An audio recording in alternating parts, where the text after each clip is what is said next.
বন্ধুরা, তোমাদের সাথে আমি আবারও একটা ভিডিও শেয়ার করছি। এটা হলো জন্মাষ্টমীর। আমার বাড়িতে ছোট্ট একটা গোপাল আছে, তো তাকেই আমি আমার সাধ্যমতো আয়োজন করে নিবেদন করেছিলাম। তো দেখতেই পাচ্ছ, এদিকে পায়েস রান্না করেছি, তারপরে তালের বড়া।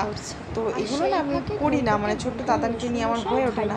যেহেতু আমার বোনজি ছিল বাড়িতে, তো ও অনেকটাই আমাকে হেল্প করেছে। এই যেমন ভিডিওটা ও করে দিয়েছে, তারপরে আমি এই যে তালের বড়াটা করেছি, এটা মানে ও তালটা ছেড়ে দিয়েছিল। এরকম অনেক হেল্প আমাকে করেছে, না হলে হয়তো পুজোটা এত সুন্দর করে দিতে পারতাম না।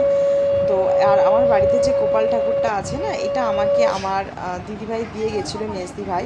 কারণ ছোট্ট তাতান আমাদের মানে জীবনে অনেকটাই দেরি করে এসেছে।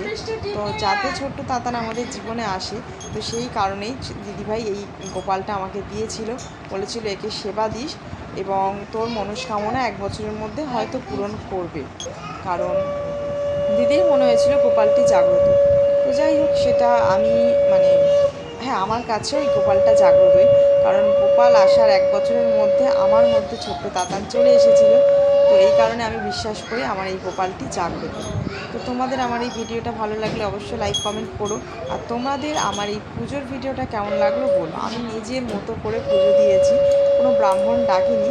তবে ইচ্ছা আছে, এই গোপালটা যেহেতু মাটির আর অনেকটাই নষ্ট হয়ে এসেছে, তো ইচ্ছা আছে পরে মানে কোনো জন্মাষ্টমীতে নতুন একটা ছোট্ট গোপাল নিয়ে এসে ব্রাহ্মণ দিয়ে ভালো করে পুজো করে তাকে আমি আমার কাছে রাখবো। তো যাই হোক, এবছর তো সেটা সম্ভব হলো না, কারণ আমার বাড়িতে আরও পুজো আছে, সেগুলো আমাকে করতে হবে।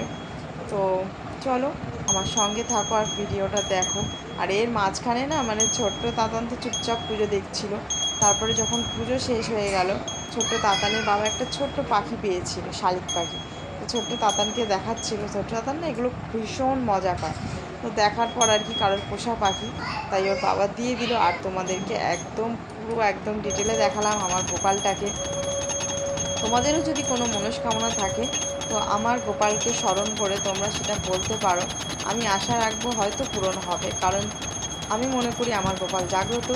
তো যাই হোক, এরপর পুজো টুজো শেষ করে নেওয়ার পর অনেকটাই রাত হয়ে গেছিলো, নিজেদের জন্য খাবার দাবার বানিয়ে খাওয়া দাওয়া করে পুজো সবাইকে দিয়ে এসে প্রসাদ আমরা শুয়ে পড়েছিলাম। আর যেহেতু জন্মাষ্টমী রাত্রে হয়, অনেক প্রসাদ সবাই দিয়ে গেছিলো, তো অনেক প্রসাদও জমে গেছিলো।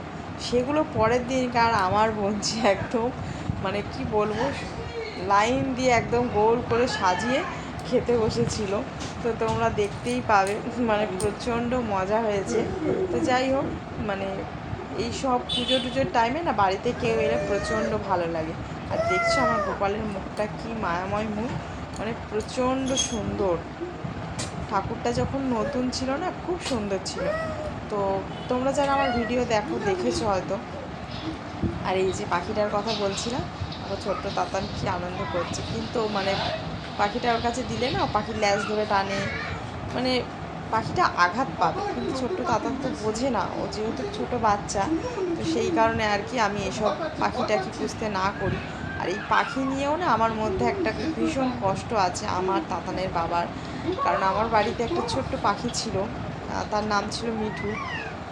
তো মানে কি বলবো, আমি আবার এটাও মনে করি মিঠুই আমার কাছে আমার সন্তান রূপে এসেছে।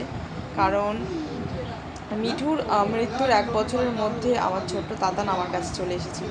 তো পুরো বিষয়টাই না, ছোট্ট তাতানের আসার বিষয়টাই আমার কাছে একটা মিরাক্কেল। আর এই যে দেখছো, বসে পড়েছে একদম আহার নিয়ে।